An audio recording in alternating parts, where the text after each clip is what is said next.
정몽규 회장이 결국 대한축구협 회장에 또다시 당선되었습니다. 이번 선거에서 사연임을 확정지으며 장기 집권을 이어가게 되었습니다. 이번 선거 과정에서는 잡음이 끊이지 않았습니다. 정몽규 회장을 둘러싼 논란으로 인해 선거가 연기되는 초유의 사태까지 벌어졌고 반대 여론도 거셌습니다. 하지만 선거 결과는 예상과 달리 압도적이었습니다. 유효 투표수 183표 중 156표를 얻어 85%의 지지율로 당선된 것입니다. 반면 경쟁 후보였던 신문선 후보는 11표, 허정무 후보는 15표를 얻는데 그쳐 두 후보의 표를 합쳐도 30표를 넘지 못했습니다. 선거 전에 정몽규 회장에 반대하는 세력들은 신문선 후보와 허정무 후보의 단일화를 촉구했지만 결국 단일화가 큰 변수가 되지는 않은 것으로 보인다. 결국 이번 선거는 논란이 있었음에도 불구하고 정몽규 회장을 대체할 인물이 아직 없다는 현실을 보여주었다는 평가가 나오고 있다. 특히 이번 선거는 단순한 승리가 아니라 압도적인 승리라는 점에서 더욱 주목할 만합니다. 그러나 정몽규 회장이 지난 임기 동안 직면했던 문제들을 고려하면 이번 결과는 더욱 논란을 불러일으킬 수 있다. 사면 논란, 클린스만 감독 선임 실패, 올림픽 진출 실패 등 연이은 행정적 실책들이 이어졌음에도 불구하고 축구계는 다시 그에게 힘을 실어주었습니다. 이번에도 정몽규 회장이 한국 축구의 수장을 맡게 되었지만 그가 논란을 해결하고 실질적인 변화를 가져올 수 있을지는 불확실하다. 85%의 압도적 지지를 받은 만큼 그에 걸맞은 책임과 개혁을 보여줄 수 있을지 기추가 주목됩니다. 이번 선거에서 정몽규 회장의 문제점은 그 어느 때보다도 명확하게 드러났습니다.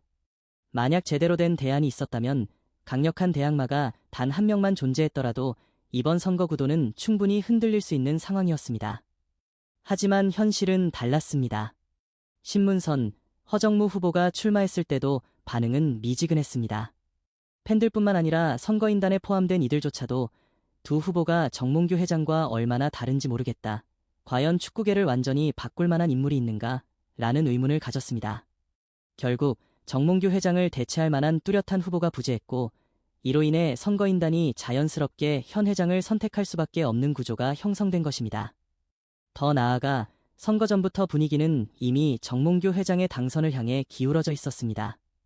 선거인단 내에는 기존 축구계와 밀접한 인사들이 많았고 자연스럽게 정몽규 회장을 지지하는 세력이 강한 영향력을 행사할 수밖에 없는 상황이었습니다. 결국 이번 선거는 대체 불가능한 선택 속에서 이루어진 압도적인 승리였다고 볼 수 있습니다. 그러나 정몽규 회장의 연임이 한국 축구에 긍정적인 영향을 미칠지는 여전히 미지수입니다. 과연 그는 논란을 잠재우고 한국 축구에 실질적인 변화를 가져올 수 있을까요? 이번 대한축구협 회장 선거는 이미 정몽규 회장을 향해 기운 싸움이었습니다. 선거인단에 포함된 인사들도 결국 현실적인 선택을 할 수밖에 없었습니다. 한국 축구계는 좁고 선후배 관계가 얽힌 사회입니다. 그 속에서 정몽규 회장에 반하는 선택을 했을 때 생길 후폭풍을 감당하기란 쉽지 않았을 것입니다.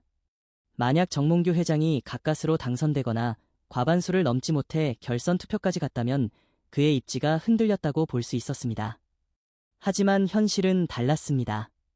그는 완벽하게 경쟁자들을 압도하며 당선을 확정지었습니다. 이 결과는 곧 한국 축구계가 내부적으로 자정작용을 할 수 있는 구조가 아니라는 사실을 여실히 보여줍니다. 정몽규 회장은 그간 숱한 논란을 일으켰습니다. 특히 사면 사태는 축구계뿐만 아니라 스포츠 팬들 사이에서도 거센 반발을 불러일으켰습니다. 승부 조작에 연루된 인물들에게 면죄부를 주려 했던 결정은 지금까지도 비판받고 있습니다. 또한 그는 클린스만 감독을 직접 면접보고 선임하는 황당한 선택을 했고 그 결과 한국 축구는 최악의 혼란을 겪었습니다. 아시안컵 참사는 물론 클린스만 체제에서 한국 축구는 황금 세대를 제대로 활용할 기회를 놓쳐버렸습니다. 이처럼 심각한 행정력 부재를 보인 인물이 사연임에 성공했다는 사실은 단순한 선거 결과 그 이상입니다. 이는 한국 축구가 얼마나 정체되어 있는지를 보여주는 방증이며 변화보다는 안정을 택하는 현재 구조의 한계를 드러냅니다. 더 아쉬운 점은 정몽규 회장을 견제할 만한 강력한 대안이 없었다는 점입니다. 신문선, 허정무 후보가 출마했지만 대중의 반응은 뜨뜻미지근했습니다. 젊은 축구인 출신 후보가 등장해 새로운 바람을 불러일으키는 그림도 그려지지 않았습니다. 한국 축구 행정에 대한 관심을 갖고 적극적으로 나서려는 인물이 전무하다는 점은 아쉬운 대목입니다. 특히 2002년 월드컵 세대의 선수 출신들이 축구계에서 활발히 활동하지 않는 현실도 이를 더욱 부각시킵니다. 물론 이를 강요할 수는 없지만 한국 축구가 대체자 없이 같은 인물이 장기 집권하는 구조로 유지되고 있다는 점은 분명 문제입니다. 실제로 정몽규 회장은 2013년 1월 28일 대한축구협 회장으로 처음 당선됐습니다. 이후 10년이 넘도록 축구 행정을 이끌어왔고 이번 선거에서도 큰 저항 없이 재선에 성공했습니다. 그렇다면 그는 왜 이렇게까지 욕을 먹으면서도 축구협 회장 자리를 놓지 않으려 하는 걸까요? 정몽규 회장이 2013년 첫 당선될 때부터 제기된 의문 중 하나는 대기업 총수가 왜 축구협 회장을 탐낼까? 였습니다. 축구는 전 세계에서 가장 인기 있는 스포츠이며 기업들에게는 강력한 홍보 수단이 됩니다. 특히 해외 시장을 공략하는 기업들에게 축구는 전략적으로 활용할 수 있는 중요한 도구입니다. 축구협 회장이 되면 국제 경기에서 각국의 정재계 인사들과 네트워크를 형성할 기회를 얻습니다. 더 나아가 피파 집행위원회에 오르면 국빈급 대우를 받으며 글로벌 스포츠 외교의 중심에 설 수도 있습니다. 정몽규 회장이 피파 집행위원직을 노렸던 것도 이러한 이유 때문일 것입니다. 비록 그는 도전 끝에 실패했지만 그의 축구협 회장 재임에 대한 욕심은 여전히 이어지고 있습니다. 가장 안타까운 점은 이러한 정몽규 회장을 견제할 강력한 대안이 보이지 않는다는 것입니다. 이번 선거에서 출마한 후보들의 공약을 살펴보면 대체로 정몽규 회장이 못했으니 내가 새로운 세대를 열겠다는 식의 포괄적인 주장뿐이었습니다. 그러나 새로운 세대라고 하기에는 후보들조차 젊지 않았습니다. 결국 한국 축구 행정의 문제는 단순히 한 명의 리더가 아니라 대체할 인물이 보이지 않는 구조적 문제로 이어지고 있습니다. 한국 축구는 변화의 기로에 서 있습니다. 그러나 변화의 주체가 될 인물이 보이지 않는다면 한국 축구의 정체는 앞으로도 지속될 가능성이 큽니다. 정몽규 회장은 이번 선거에서도 압도적인 승리를 거두었습니다. 그러나 그 과정이 반복되면서 팬들의 실망감은 더욱 커지고 있습니다. 선거인단을 기반으로 자신의 영향력을 빠르게 확장하며 결국 경쟁자들을 압도한 정몽규 회장의 당선은 어쩌면 예정된 결과였습니다. 하지만 이런 상황이 계속되다 보니 축구계를 향한 팬들의 신뢰는 점점 무너지고 있습니다. 문화체육관광부, 문체부 역시 이번 선거 결과를 수수방관하지 않겠다는 입장입니다. 선거가 진행되기 전부터 문체부는 정몽규 후보가 당선된다고 해도 임기를 무조건 채울 수 있는 것은 아니다 라고 밝혀왔습니다. 법적인 검토를 거쳐 정몽규 회장이 축구협 회장으로서 적절한 징계를 받을 수 있도록 조치를 취하겠다는 것입니다. 그 징계의 형태는 다양할 수 있습니다. 최악의 경우 축구협 회장 자격이 박탈될 수도 있으며 여러 행정적 제재가 가해질 가능성도 있습니다. 즉, 당선되었다고 해서 그가 반드시 100% 임기를 완수할 수 있다고 장담할 수 없는 상황입니다. 정몽규 회장은 2013년부터 지금까지 10년 넘게 한국 축구의 중심에서 활동해왔습니다. 그러나 그의 리더십 아래에서 한국 축구가 과연 발전하고 있는가에 대한 의문은 여전히 남아있습니다. 그가 당선된 이상 이제 응원해줘야 한다는 주장도 있지만 이는 설득력이 떨어집니다. 정몽규 회장이 축구협 회장이든 아니든 그가 해온 행정적 실패들은 계속해서 비판받아야 합니다. 그가 재임하는 동안 발생한 사면 논란, 클린스만 감독 독단적 선임, 올림픽 예선 실패, 홍명보 감독 선임 과정에서의 잡음 등은 단순한 실수가 아닙니다.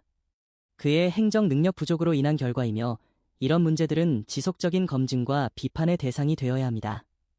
이번 사선 당선으로 정몽규 회장이 축구 행정을 장악한 것은 사실이지만 과연 여기서 멈출까요? 5선, 6선까지 이어질 가능성을 배제할 수 없습니다.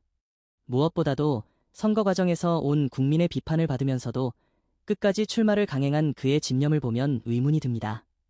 대기업 회장이라는 사람이 이 자리를 이토록 원할까?